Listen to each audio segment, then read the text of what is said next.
कहानी के शुरू में बताया जाता है कि अमेरिका में जितने भी इमिग्रेंट्स यानी दूसरे मुल्कों से लोग रहने आए थे, उनके लिए जिंदगी यहाँ पर तंग कर दी गई थी। लोग उनसे या तो बहुत ही कम पैसों में बुरे बुरे काम करवाए करते थे या फिर टॉर्चर किया जाता। उन्हें किसी पपेट से ज्यादा अच्छा ट्रीट नहीं किया जा रहा था। वहाँ की गवर्नमेंट बस इसी चीज पे बातें करती रहती थी कि आखिर इन लोगों का क्या किया जाए। सीन कट होकर हम एक होटल पे ये जेपी को देखते हैं, हमारी मूवी का मेन कैरेक्टर। वो जब यहाँ पे ऑर्डर्स पे कर रहा था तो तभी उसकी बहन यहाँ आती है और उसे खुशखबरी देती है कि उसका बहुत बड़े कॉलेज में एडमिशन हो गया है। जेपी सुनकर बहुत खुश होता है। घर जाकर हम देखते हैं कि जेपी की पूरी फैमिली लिली के लिए एक पार्टी कर रही थी। इसी पार्टी के दौरान जेपी भी लिली से कहता है, मुझे तुम पे प्राउड है, तुम बहुत अच्छी हो और हाँ मैं तुम्हें याद भी करूंगा। अभी ये लोग बातें ही कर रहे थे कि जेपी नोट करता है कि लिली ने अपने कान के पीछे एक टैटू बनवाया है, जिसके बारे में लिली जेपी से कहती है, प्लीज यार मॉम को मत बताना। सीन कट होकर हमें न्यूज में दिखाया जाता है कि अब गवर्नमेंट ने फैसला किया है कि लीगल इमिग्रेंट्स और उनके अमेरिका में पैदा हुए कर लिया जाएगा। इसी ऑर्डर के चलते पुलिस भी जेपी के घर आकर उनकी पूरी फैमिली को अरेस्ट कर लेती है, क्योंकि वो भी अमेरिकन सिटीजन नहीं थे। सभी के पेरेंट्स को पुलिस किसी और सेल में बंद करती है, जबकि बच्चों को दूसरे सेल में। जेपी इस सारी सिचुएशन में परेशान इसलिए था क्योंकि उसकी बहन को जेल में डालने के बजाय एक बस के जरिए किसी और जगह ले जाया गया था, लेकिन वो ज्यादा कुछ कह भी नहीं सकता था। दिन गुजरते हैं और हम देखते हैं कि जेपी को एक ऑफिसर ने बुलाया है। ये लीगल ऑफिसर थी जो जेपी को बताती है कि तुम्हारी मॉम को यहाँ से डिपोर्ट कर दिया गया है और अगर तुम यहाँ रहना चाहते हो तो तुम्हारे पास यही ऑप्शन है कि कोई अमेरिकन सिटीजन तुम्हें लीगली अडॉप्ट कर ले। लेकिन ये भी खासा मुश्किल था। अगर जेपी को डिपोर्ट नहीं होना था तो उसके पास एक दूसरा ऑप्शन ये भी था कि वो गवर्नमेंट के बनाए शेल्टर होम में एज वॉलंटियर काम करना शुरू कर दे। जेपी इस बात के लिए मान जाता है और अब शेल्टर होम की 2 ऑफिशियल्स उसका इंटरव्यू लेते हैं।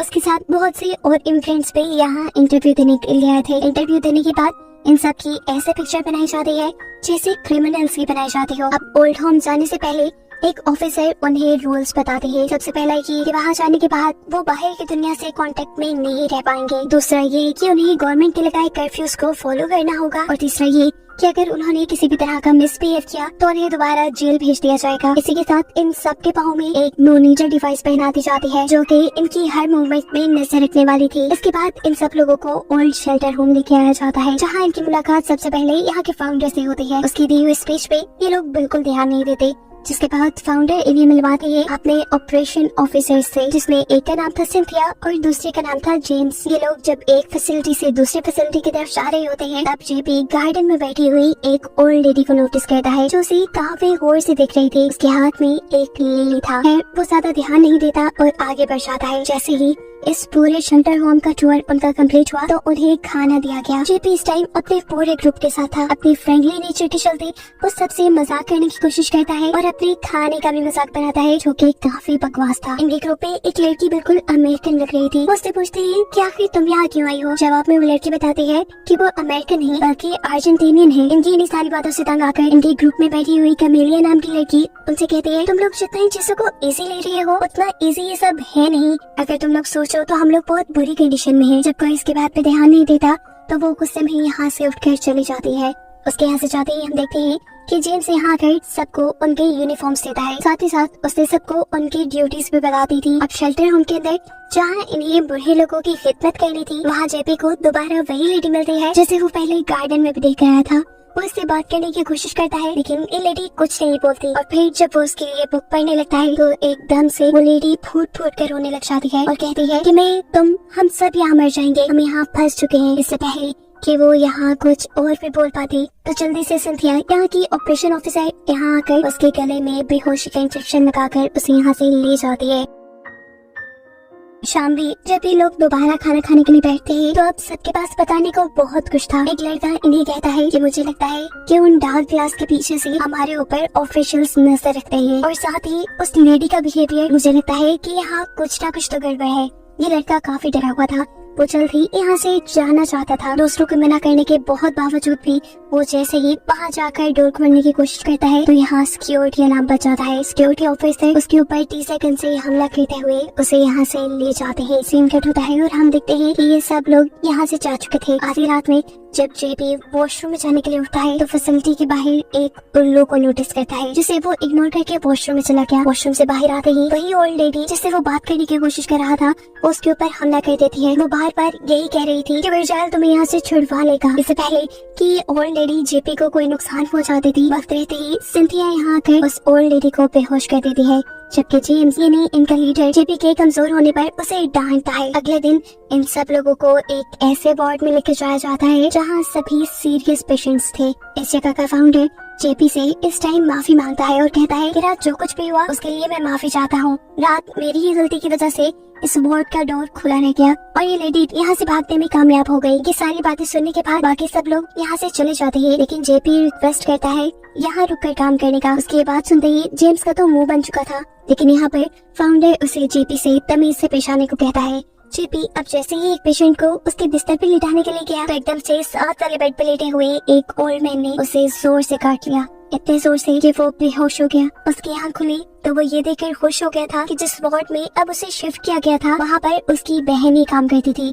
पर अफसोस ये सब उसका इल्यूजन था। ठीक तरह होश में आने पे उसने देखा कि ये तो उनकी ग्रुप की मेंबर है जो इस टाइम उसकी बैंडेज कर रही थी। रात खाने के बाद ये लोग दोबारा एक साथ इकट्ठे होकर बैठते हैं और इस टाइम ये लोग उस लड़की के बारे में बात कर रहे थे जिसने यहाँ से भागने की कोशिश की थी और उसे सिक्योरिटी ने पकड़ लिया था। उसके बारे में जब वो यहाँ की हेड सिंथिया से पूछते हैं तो सिंथिया उन्हें बताती है कि उस लड़की को तो वापस भेज दिया गया है जेल में, लेकिन उसके जाने के बाद एक मैकटाप का एक लड़का अपने ग्रुप को बताता है कि सिंथिया झूठ बोल रही है। देखो उसका इनहेलर यहाँ है, वो अपने इनहेलर के बगैर कहीं नहीं जाता, जरूर उसे यहीं कहीं छुपाया गया है। ये लोग यहाँ कुछ कर भी नहीं सकते थे। अपनी अपनी ड्यूटीज पे ये लोग वापस चले जाते हैं और बिग बैग अब उसी ओल्ड लेडी को लेकर एक दूसरे ओल्ड मैन के रूम में चला जाता है ताकि ये दोनों आपस में कुछ बात करके अपना दिल हल्का कर सके। इसी दौरान जब वो टीवी ऑन करने लगा तो पीछे से हमने देखा वो आदमी जो बेड पे लेटा था उसका हाथ अजीबोगरीब तरीके से मुड़ गया। इससे पहले कि पीछे मुड़कर बिग मैक उसे देखता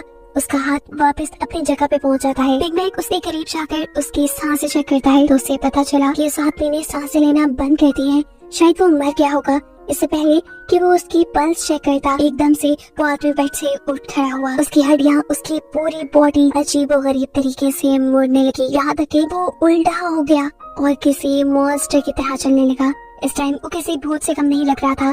बिग मैक भी उससे डर कर वहाँ से चला गया और फिर हमें खबर मिली कि वो आदमी मर चुका है। उसके मरने से फैसिलिटी में काफी अफरा तफरी मच चुकी थी, इसीलिए फाउंडर सब लोगों की मीटिंग रखते हैं और कहते हैं कि वो आदमी कैसे मरा इस चीज की इन्वेस्टिगेशन जल्दी कर ली जाएगी। आप लोगों को फिलहाल अपनी ड्यूटीज के ऊपर ध्यान देना चाहिए। अलबत्ता बिग बैग ने अपने पूरे ग्रुप को उस आदमी की मौत के बारे में बता दिया था कि कैसे वो अजीबोगरीब तरीके से मरा था। इस मीटिंग के बाद यहाँ का फाउंडर यहाँ के हेड जेम्स और जेपी को लेकर ग्राउंड में आता है और मिल पाता है अपने ओल से जिसका नाम वर्जाइल था। ये वर्जाइल रात में इस जगह पर नजर रखने का काम करता था। फाउंडर के इन दोनों को यहाँ लाने का मकसद ओल से मिलवाना नहीं था। वो इन दोनों को बताते हैं कि मैं जानता हूँ तुम दोनों एक दूसरे को कुछ खास पसंद नहीं करते, इसलिए मैं चाहता हूँ कि मेरे सामने तुम दोनों एक दूसरे को गले लगाओ और अपने दरमियान की दूरियां मिटा दो। फाउंडर को दिखाने के लिए ये दोनों एक दूसरे से गले तो मिलते हैं, लेकिन कानों में इन दोनों ने ही एक दूसरे की बेइज्जती की। इन्होंने एक दूसरे को माफ नहीं किया था। जेपी ने तो जेम्स को इसलिए गले लगाया था कि वो उसके पॉकेट से चाबी निकाल सके। रात होने पर हम देखते हैं कि जेपी अपने साथ साथ अपने पूरे ग्रुप के एंकल मॉनिटर उतारने में कामयाब हो जाता है। ये लोग यहाँ से भागना तो नहीं चाहते थे, लेकिन एटलीस्ट यहाँ पे थोड़ा एंजॉय करना चाहते थे। सभी यहाँ पर काफी मजे करते हैं और इस सब के दौरान जेपी अपने ग्रुप मेंबर के करीब पे आ जाता है। अब सुबह जब जेपी की आँख खुली तो उसके सामने एक ओल्ड लेडी थी। वो घबरा गया कि उसकी ग्रुप वालों को क्या हुआ था, लेकिन तब उसे पता चला कि ये तो असल में ओल्ड लेडी ही है जिसे उसकी फ्रेंड ने यहाँ लिटाया था उसके ऊपर प्रैंक करने के लिए। अब ये लोग किसी की भी नजरों में आने से पहले अपने एंकल मॉनिटर वापस पहन लेते हैं और अपनी ड्यूटी स्टार्ट करते हैं। अब यहाँ वो ओल्ड लेडी जो जेपी को काफी गौर से देखा करती थी, वो जेपी को अपनी तरफ बुलाती है और उसे एक कोटी कैचर देती है। इससे पहले कि वो उससे कुछ कहती, सिंथिया और जेम्स यहाँ जाते हैं। सिंथिया उसे बेहोश करके यहाँ से ले जा चुकी थी। जेपी खाली वक्त में उस ओल्ड लेडी के दिए कोटी कैचर से खेलने लग जाता है और नोटिस करता है कि उसके ऊपर हेल्प लिखा था, यानी वो ओल्ड लेडी किसी मुसीबत में थी और उससे हेल्प मांग रही थी। ये जानकर जेपी परेशान हो जाता है और चुपके से उस लेडी के वार्ड में जाता है जहाँ वो लेडी सो रही थी। वो उस औरत को जगाकर उससे पूछना चाहता था कि आखिर क्या बात है, लेकिन उसकी नींद बहुत गहरी थी और शायद ये सिंथिया के दिए हुए इंजेक्शन की वजह से हुआ था। इससे पहले कि वो उसे उठा पाता, यहाँ उसे कुछ शोर सुनाई देता है। जल्दी से जेपी इस औरत के बेड के नीचे छुप गया और उसने देखा कि अब इस रूम में सिंथिया और जेम्स आए थे। उन्होंने उस ओल्ड लेडी को कुछ इंजेक्शन लगाए, जिसकी वजह से ये ओल्ड लेडी और भी ज्यादा कमजोर हो जाती। उनके जाने के बाद जेपी दोबारा इस ओल्ड लेडी के पास जाता है। उसे इस लेडी के कान के पीछे कुछ दिखाई दिया। बाल हटाने पर जेपी ने देखा कि उसकी कान के पीछे एक बटरफ्लाई वाला टैटू था। ये देखते ही वो पहचान गया कि ये ओल्ड लेडी कोई और नहीं बल्कि उसकी बहन ही थी। और ये ओल्ड लेडी बार बार जेपी को क्लूज दे रही थी कि जेपी कभी तो उसे पहचान ले, क्योंकि उसका नाम लिली था, इसीलिए वो हर वक्त लिली पकड़े बैठी रहती थी। और ये कोटी कैचर भी उसने इसलिए बनाया था क्योंकि जेपी और लिली बचपन में इसी से खेला करते थे। जेपी की हालत अब डर से बुरी हो रही थी। उसे समझ नहीं आ रहा था कि आखिर यहाँ हो क्या रहा है। इससे पहले कि वो यहाँ से भाग जाता, वो हाथ लग जाता है जेम्स के, जो उसे पंच करके अब पकड़ लेता है। सीन कट होकर अगले दिन हम जेपी के ग्रुप को देखते हैं, जो सभी जेपी के अचानक गायब होने की वजह से परेशान है। ये लोगों के साथ पहली मर्तबा नहीं हुआ था, इससे पहले भी इनका एक साथी इसी तरह गायब हो चुका था। और अब ये लोग खामोशी से बैठने वाले नहीं थे। ये लोग डिसाइड करते हैं कि अब तो वो इस मामले की इन्वेस्टिगेशन करके ही रहेंगे। इसीलिए कैमिलिया जेम्स को अपनी बातों में लगाती है, जबकि बिग मैक के साथ दूसरी लड़की जेम्स के ऑफिस में जाकर इन्वेस्टिगेशन करना शुरू कर देते हैं। यहाँ पर बिग मैक को इस फैसिलिटी के ब्लूप्रिंट्स मिलते हैं और इसी ब्लूप्रिंट के अंदर एक मशीन का भी ब्लूप्रिंट था जो काफी अजीब थी। उसका क्या मकसद था ये लोग नहीं जानते थे। फाइल्स को छेड़छाड़ करने पे इन लोगों को पता चलता है कि इस टाइम क्रिस एक सॉलिटरी में है, वही लड़का जो पहले गायब हुआ था। जहाँ बाहर जेम्स भी कैमिलिया की बातों से तंग आ चुका था, इसीलिए वो वापस अपने ऑफिस में चला जाता है, जिससे बचने के लिए बिग मैक और वो लड़की यहाँ फर्नीचर के पीछे छुप जाते हैं। इनकी किस्मत अच्छी थी कि जेम्स ज्यादा देर यहाँ रुका नहीं। इससे पहले कि वहाँ से निकलने के बाद ये अपने दूसरे साथी को सब कुछ बता पाती, जेम्स बिग मैक के पीछे आकर उसे वेंट के स्क्रूज टाइट करने का काम दे देता है। सीढ़ी पर चढ़कर बिग मैक अब ये काम करने लगा, जबकि दूसरी तरफ एक ओल्ड पेशेंट ने सिंथिया के ऊपर हमला कर दिया। इस हमले को बचाने के लिए यहाँ खड़ा हुआ ऑफिसर उस आदमी को रोकने की कोशिश में लग जाता है। वो आदमी लग जाता है बेचारा बिग मैक के लेडर पे और ऐसे बिग मैक लेडर समेत ही नीचे गिर जाता है और बेहोश हो जाता है। बेहोश हुए बिग मैक को ये सब लोग यहाँ से ले गए, जबकि अफीन कट होकर हमें जेपी को दिखाया गया। जेपी का आधा चेहरा अब किसी बूढ़े इंसान की तरह लग रहा था और उसके हाथ पांव को एक चेयर से बांधा गया था, बिल्कुल यहाँ मौजूद 3 और लोगों की तरह। जेपी यहाँ देखता है कि जेम्स और सिंथिया ही यहाँ ये गलत काम करते हैं। इस टाइम जेम कोई केमिकल बना रहा है जिससे ये लोगों को बुढ़ा कर देते हैं। जेपी ने यहाँ ये भी नोटिस किया कि जेम्स और सिंथिया जिस दरवाजे से यहाँ से बाहर जाते थे वो दरवाजा एक कोड से खुलता था, इसलिए उनके यहाँ से बाहर जाते ही उसने अपने आप को छुड़वाने के लिए काम करना शुरू कर दिया। सीन कट होकर अब हमें बाहर की दुनिया का सीन दिखाया जाता है, जहाँ एक बिजनेसमैन और पॉलिटिशियन जिनकी रेस्टोरेंट चेन बहुत ही ज्यादा कमाल की चल रही है, क्योंकि यहाँ का खाना बहुत ही सस्ता और बहुत मजेदार है। और इसके पीछे का राज यही था कि ये लोग इंसानों का गोश्त खा रहे थे, उन्हीं इंसानों का गोश्त जिन्हें शेल्टर होम में बुढ़ा किया जा रहा था। हम देखते हैं कि उन्हीं इंसानों को सीधा क्रशर में डालकर उनकी बर्गर पैटी बना दी जाती है। और ये बात जानते हुए भी ये आदमी बहुत ज्यादा खुश था, क्योंकि उसे लगता था कि ऐसे लोगों के साथ यही होना चाहिए, क्योंकि वो अमेरिका का पार्ट ही नहीं है तो उन्हें अमेरिका में रहना भी नहीं चाहिए। सिनकटों का हम जेपी को देखते हैं, जो कि अब अपनी चेयर से अपने आप को छुड़ा कर वहाँ गेट के पास में पहुँच चुका है। अब यहाँ उसे पासवर्ड की जरूरत थी जिसे लगाकर वो यहाँ से भाग जाए। इस टाइम पर उसे उस औरत की बातें याद आती हैं जिसने वॉशरूम में जाते हुए उसके ऊपर हमला किया था और उसे कहा था कि वर्जाइल से तुम बच जाओगे। वो जैसे ही वर्जाइल कोड लगाता है तो ये दरवाजा खुलकर वो अब आजाद हो चुका था। उसके यहाँ से भागने का पता जेम्स को भी चल जाता है और वो इस चीज की खबर सिंथिया के साथ साथ फाउंडर को भी कर देता है, जो इस टाइम बिग मैक को अपनी ड्रग्स देकर बुढ़ा करने वाले थे। ये तीनों जल्दी से यहाँ से जेपी को ढूंढने के लिए निकल जाते हैं और हमें पता चलता है कि बिग मैक भी सिर्फ बेहोश होने का ड्रामा कर रहा था ताकि वो इनकी लैब तक पहुँच पाए। आंखें खोलने के बाद वो दिखता है कि जेम्स हड़बड़ी में अपनी कीज यही भूल गया। दूसरी तरफ हमें दिखाया जाता है कि जेपी बहुत ही मुश्किलों से भागने की कोशिश कर रहा है, क्योंकि उसकी बॉडी बहुत वीक हो गई है। भागते भागते वो एक दूसरे रूम तक पहुंचता है और ये देखकर वो खौफ में आ चुका था कि सभी इमिग्रेंट्स को ये लोग चॉपिंग मशीन में डालकर मार दिया करते थे और इन्हीं लोगों का मीट इन्हीं लोगों का गोश्त अब अमेरिकन्स खा रहे थे। वो जैसे ही इस रूम से बाहर निकलता है तो यहाँ उसे अपने ग्रुप की एक मेंबर मिलती है जिसे वो सब बताने ही वाला था, लेकिन इतने नहीं उसके सामने जेम्स भी आ गया। जेम्स को देखते ही इस लड़की ने जेपी के गले पे एक इंजेक्शन लगाकर उसे बेहोश कर दिया और हमें पता चला कि वो इन लोगों के साथ सिर्फ एक जासूस की तरह मिली हुई थी और असल में वो तो खुद जेम्स की टीम का पार्ट थी। जेपी को जब होश आता है तो वो अपने आप को फाउंडर के सामने पाता है और देखता है वो लड़की जिसे वो पसंद करने लगा था, जिसे वो अपना ग्रुप मेंबर समझ रहा था, वो इस आदमी के साथ डांस कर रही है। उसके होश में आते ही ये आदमी इस लड़की को छोड़कर जेपी को बताता है कि वो भी अमेरिका में रहने वाले सभी लोगों की तरह एक कैनिबल है, यानी उसे भी इंसानों को गोश्त खाना बहुत पसंद है। इस टाइम भी वो ड्रग्स के असर में था और इससे पहले कि वो दोबारा बेहोश हो जाता, वो इस लड़की से पूछता है कि लिली के साथ तुम लोगों ने क्या किया। जवाब में वो लड़की बताती है कि कुछ नहीं, बस हमने उनको कुछ हार्मोन्स दिए, जिन हार्मोन्स की वजह से उनका गोश्त इंसानों के खाने और हजम करने के काबिल हो जाता है। इन्हीं हार्मोन्स के साइड इफेक्ट में लोग बूढ़े भी हो जाते हैं और लोगों को बूढ़ा करना इसलिए भी जरूरी हो जाता है क्योंकि बूढ़े लोगों के मरने पे कोई सवाल नहीं करता। और जैसा हमने देखा था कि एक आदमी अजीबोगरीब तरीके से मर गया, वो भी इसी हार्मोन की वजह से हुआ था। इस टाइम उसके साथ वो प्रोसेस हो रहा था जिसकी वजह से उसका मीट नरम हो जाए। सेम कट होकर यहाँ हम एमेलिया को देखते हैं जो अपने ग्रुप की अकेली बची थी। इस टाइम वो अपना एंकल मॉनिटर उतारने की कोशिश कर रही थी ताकि वो जाकर अपने बाकी ग्रुप मेंबर्स को बचा सके। और इतने में ही कोई ऊपर की तरफ से उसके पास चाबी फेंकता है। ये कोई और नहीं था बल्कि बिग मैक था जिसने जेम्स की चाबी चुरा ली थी। इसी चाबी से वो अपना एंकल मॉनिटर खोल कर यहाँ से बाहर जाती है और उसका ध्यान जाता है उसी डार्क ग्लास पे जिसके बारे में ये लोग हमेशा बात किया करते थे। उसे में एक चेयर उठाकर वो ये ग्लास तोड़ देती है और वहाँ उसे बहुत से कंप्यूटर दिखाए जाते हैं जहाँ बैठकर बहुत से लोग इन्हीं लोगों पे नजर रखा करते थे।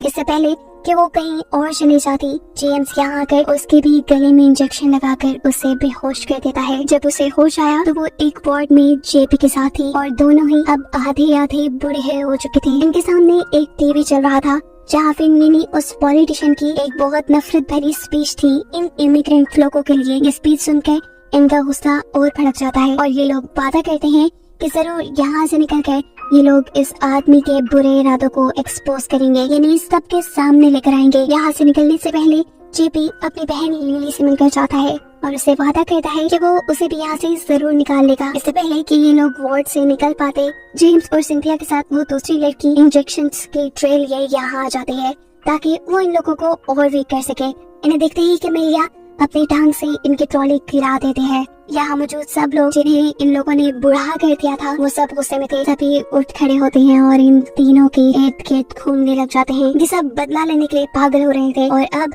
इन लोगों ने उन्हें बुरी तरह जकड़ लिया था। मौके का फायदा उठाते हुए जेपी यहाँ से निकलने में कामयाब हो जाता है, लेकिन उसकी बुरी किस्मत की सिक्योरिटी वाले आदमी ने उसे देख लिया। जेपी उसे मेडिसिन रूम में लेकर जाकर उसे लड़ता है, लेकिन कितना भी लड़ता वो अब कमजोर हो चुका था। इससे पहले कि सिक्योरिटी वाला उसे मार देता, पीछे से एंट्री करता है बिग मैक और एक रस्सी के जरिए वो इस सिक्योरिटी वाले का गला घोटते हुए उसे मार देता है। यहाँ वार्ड के अंदर लड़ाई अभी भी चल रही थी। ये बूढ़े लोग बेशक कमजोर थे लेकिन इन्होंने हार नहीं मानी थी। इन तीनों से लड़ रहे थे पर ये तीनों किसी तरह इन लोगों से बचकर यहाँ से भागने में कामयाब होने की कोशिश करते हैं। इससे पहले कि अब ये लोग वार्ड से बाहर निकल जाते हैं, दूसरे वार्ड से और भी बूढ़े लोग इनकी तरफ बढ़ते हैं और अब वो इन्हें मार ही देते। लेकिन इससे पहले ही एक सिक्योरिटी वाला आदमी यहाँ पर एंट्री करने की कोशिश करता है जिसे बिग मैक दरवाजे में फंसाकर उसका बाजू तोड़ देता है। मौके का फायदा उठाते हुए कमेलिया जेपी की सिस्टर लिली को लेकर वहाँ से बाहर निकलकर एक लिफ्ट में आ जाती है। एलिवेटर के जरिए ये लोग एक ऐसे फ्लोर पर उतरते हैं जिसके बारे में इन्हें मालूम नहीं था। यहाँ से बाहर कैसे निकलना था ये बात जेपी मालूम करने के लिए आगे बढ़ता है, जबकि दूसरी तरफ ऊपर हमें दिखाया जाता है कि बिग मैक